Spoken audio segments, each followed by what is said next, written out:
Picture this. Two teenagers huddle over a notebook, eagerly writing what they call their death list. Hours later, 16-year-old Cassie Jo Stoddart would become their first and only victim. This is the story of how a movie obsession turned into a real-life nightmare. Hit like and subscribe for more true crime stories, and turn on notifications so you never miss an episode. Draper and Torey Adamcik were typical 16-year-old high school students from Pocatello, Idaho.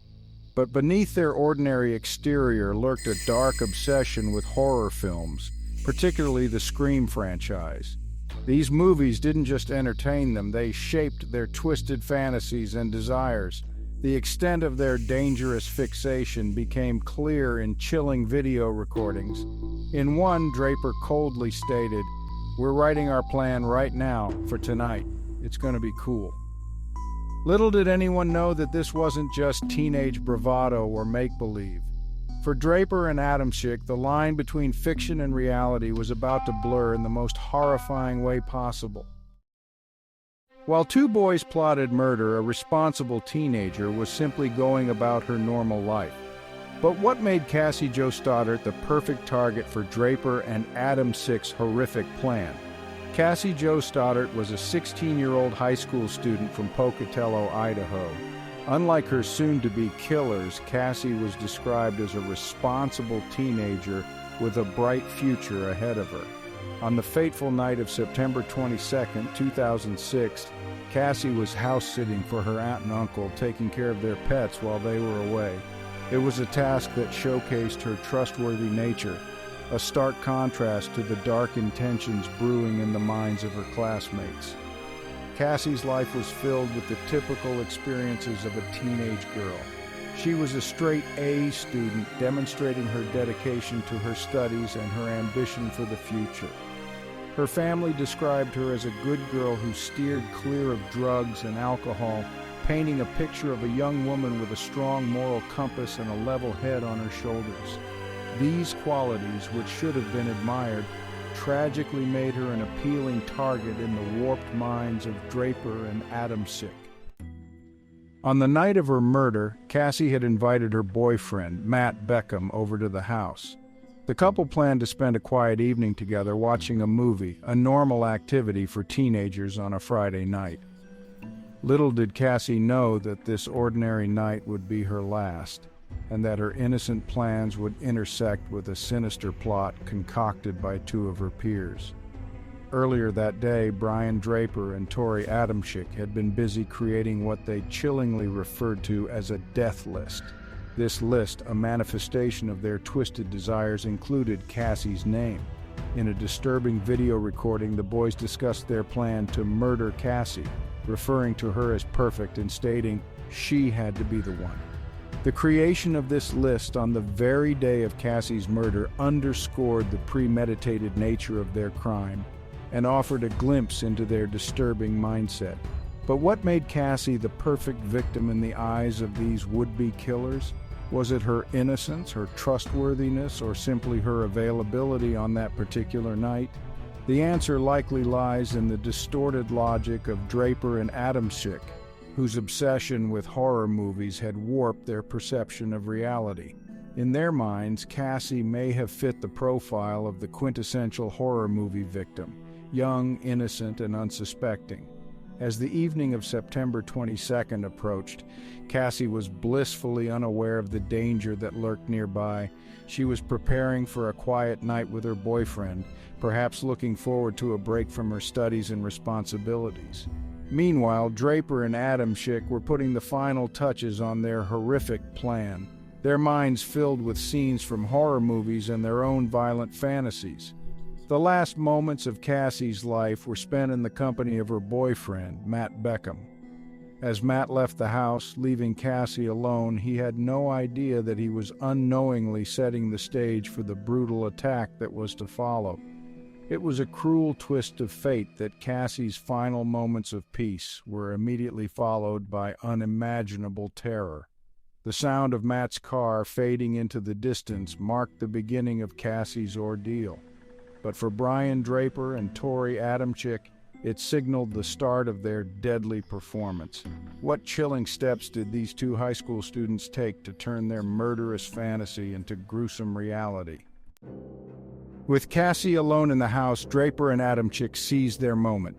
They crept inside, their hearts racing with a mixture of excitement and fear. But nothing could have prepared them for what was about to unfold.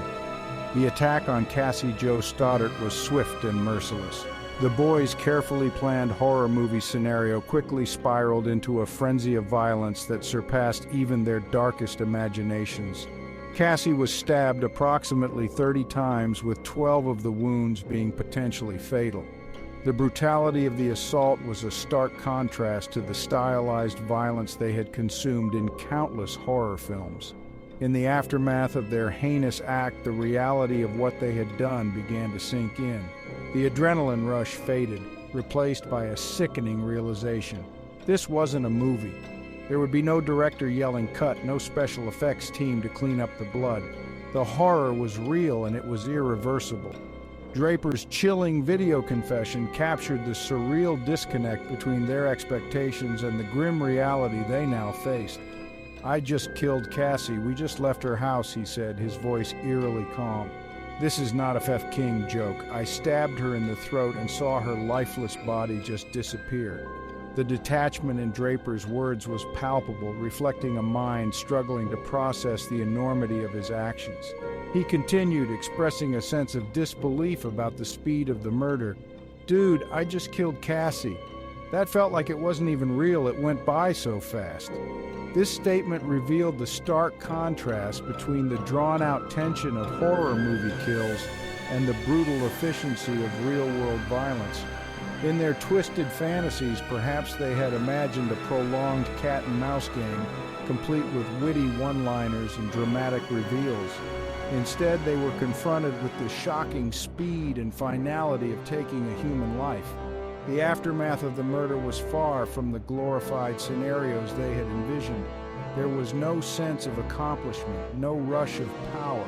Instead, they were left with the cold reality of their actions and the knowledge that they had extinguished a young life for nothing more than their own perverse entertainment. The discovery of Cassie's body 2 days later by her cousin drove home the horrific nature of their crime. The living room, once a place of warmth and family gatherings, had been transformed into a scene of unimaginable tragedy. The impact on Cassie's family was devastating, a ripple effect of pain that would extend far beyond the confines of that house. As news of the murder spread, the community of Pocatello was plunged into shock and disbelief. The Bannock County Sheriff's description of the crime as a senseless, premeditated killing for the thrill of killing underscored the extreme and disturbing nature of the act. The revelation that the perpetrators were local teenagers, known to many in the community, added another layer of horror to an already unthinkable situation. The stark reality of their actions began to set in for Draper and Adamcik. The fame and notoriety they had sought would come, but not in the way they had imagined. Instead of being celebrated as anti-heroes or gaining a cult following, they found themselves reviled, their names synonymous with senseless cruelty. The legal consequences of their actions were swift and severe. Both boys were arrested and charged as adults for the murder of Cassie Jo Stoddart. The evidence against them was overwhelming, including their own video recordings and confessions. The fantasy of outsmarting the authorities, another common trope in their beloved horror films, crumbled in the face of modern forensic techniques and their own careless documentation of their crimes. While Draper and Adamcik faced justice, the ripple effects of their crime spread far beyond the courtroom. What happened when the horror movie became real life for an entire town? The aftermath would reveal the true cost of turning fantasy into deadly reality. The discovery of Cassie Jo Stoddart's body on September 24, 2006, shattered the peace of Pocatello, Idaho. Her cousin found her lifeless form in the living room of her aunt and uncle's house, where she had been house-sitting. The brutal nature of the crime sent shockwaves through the community.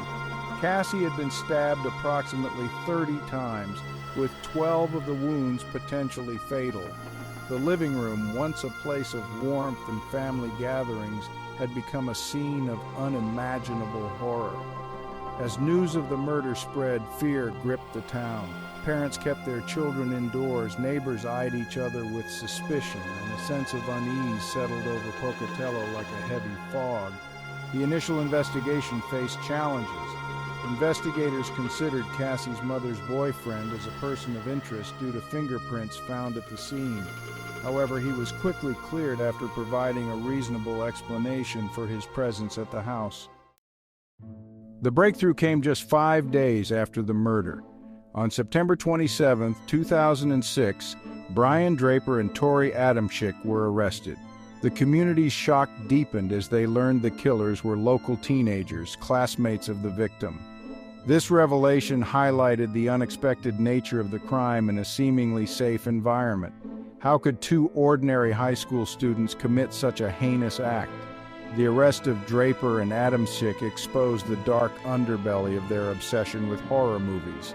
Their meticulous planning and execution of the crime, including dressing in dark clothing and wearing masks reminiscent of the Scream movies, painted a chilling picture of two teenagers who had lost touch with reality. The discovery of their video recordings, in which they discussed their plans and later confessed to the murder, provided damning evidence of their guilt. Both Draper and Adamcik were charged with first-degree murder and conspiracy to commit first-degree murder. Draper eventually confessed and led police to evidence they had tried to destroy, further solidifying the case against them. The legal proceedings that followed were closely watched by the community as they grappled with the reality that two of their own had committed such a brutal crime. The impact on Pocatello was profound. The case challenged the town's perception of safety and innocence. Many residents expressed disbelief that such violence could occur among local teenagers. The tragedy forced parents to confront difficult questions about their children's interests and activities, and schools struggled to address the underlying issues that might have contributed to such a horrific act. In response to the tragedy, the Stoddart family filed a civil lawsuit against the Pocatello School District. They claimed negligence in failing to recognize the threat posed by Draper and Adamcik. However, the courts ultimately dismissed the case, leaving the community to grapple with how to prevent such tragedies in the future without clear legal recourse. The legal proceedings culminated on August 21, 2007, when both Draper and Adamcik were sentenced to life imprisonment without the possibility of parole. The severity of the sentence reflected the brutal nature of the crime and the premeditated manner in which it was carried out. For many in Pocatello, the sentencing brought a sense of justice, but it could not erase the pain and trauma inflicted on the community. In the years following the murder, both Draper and Adamcik attempted to appeal their sentences. However, these appeals were denied, with the Idaho Supreme Court affirming their convictions. The finality of these decisions provided some closure for the community, but the scars left by the crime remained. In the wake of the tragedy, Pocatello implemented new programs in schools to address issues of violence, mental health, and the impact of media on young minds. Community leaders organized forums to discuss how to identify and help troubled youth before they turn to violence. While these efforts could not undo the past, they represented a community's determination to prevent future tragedies. As Pocatello implemented safeguards, psychologists grappled with a troubling paradox. How could two seemingly normal teens transform into cold-blooded killers? The answer would reveal the deadly power of fantasy when it collides with a fragile teenage psyche. Draper and Torey Adamcik's descent into violence wasn't sudden. It was a gradual process fueled by a toxic mix of misguided ambition, pop culture obsession, and a desperate thirst for fame. Their actions, while shocking, were rooted in a complex web of psychological factors that offer insight into the minds of these young killers. At the heart of Draper's motivation was a deep-seated desire for popularity. In a chilling statement, he revealed, I've always wanted to make my mark on the world and stuff, and this is a good way to do it. This twisted logic highlights a dangerous conflation of notoriety with genuine achievement. For Draper, the act of murder wasn't just about violence, it was a misguided attempt to gain the recognition he craved. The influence of media, particularly horror movies, played a significant role in shaping their violent fantasies. Draper described their obsession with these films, stating, "It just gave us a chance to escape into our own reality." This quote reveals a disturbing disconnect from the real world.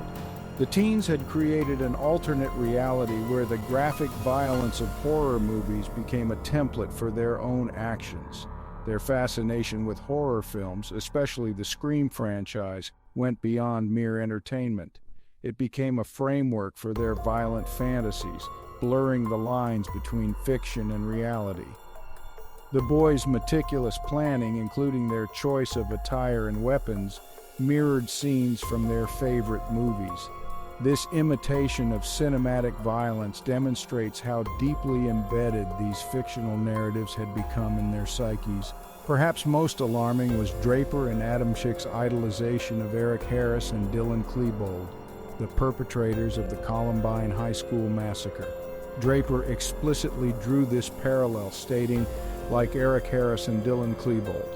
This identification with notorious killers reveals a dangerous pattern of seeking role models in all the wrong places.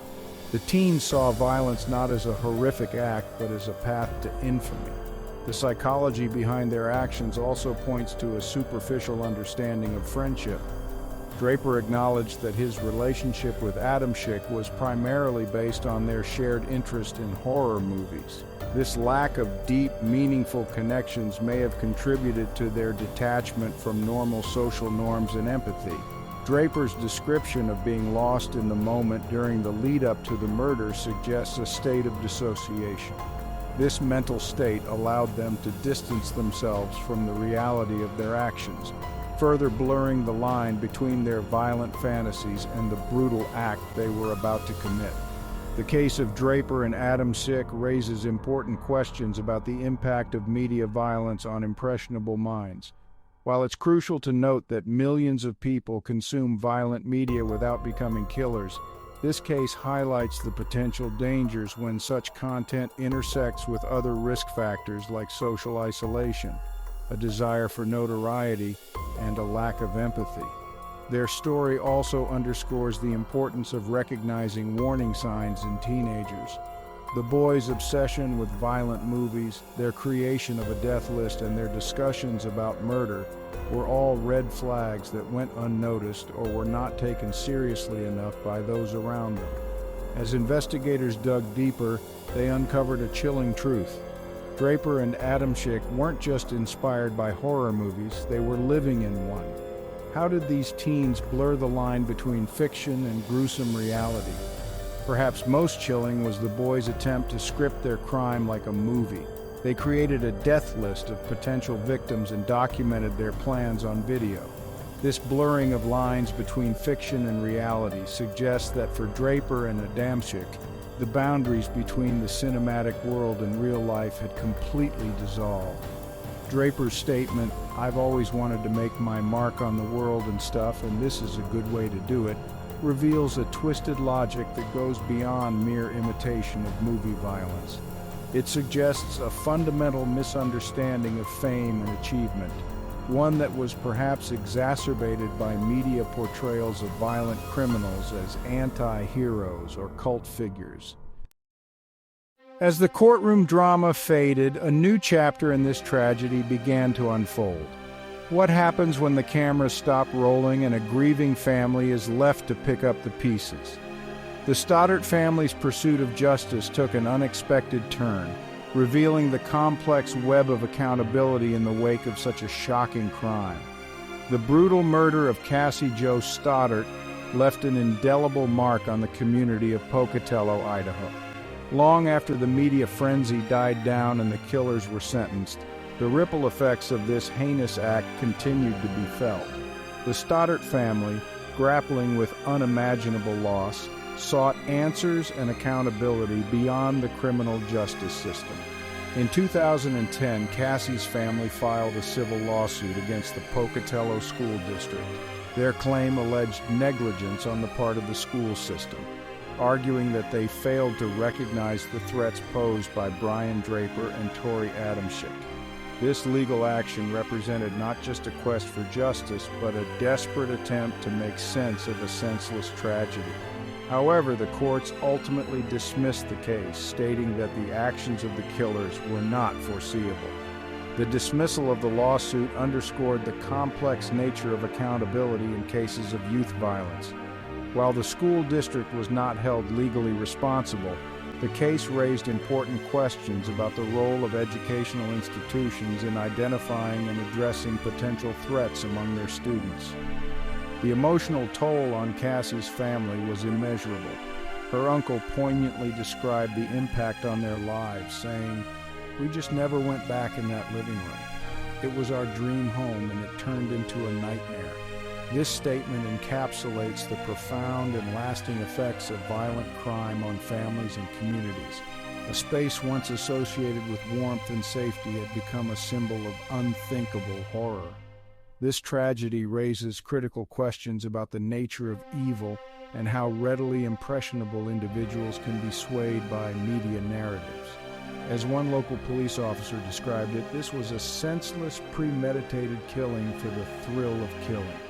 The case underscores the importance of recognizing warning signs in troubled youth and the need for open dialogues about media consumption and its potential impacts. It challenges us to think critically about the content we engage with and its effects on our perceptions of reality. If you found this story thought-provoking and want more deep dives into true crime cases like this, make sure to hit that like button and subscribe. Don't forget to turn on notifications so you never miss an upload. We've got more gripping content coming your way soon.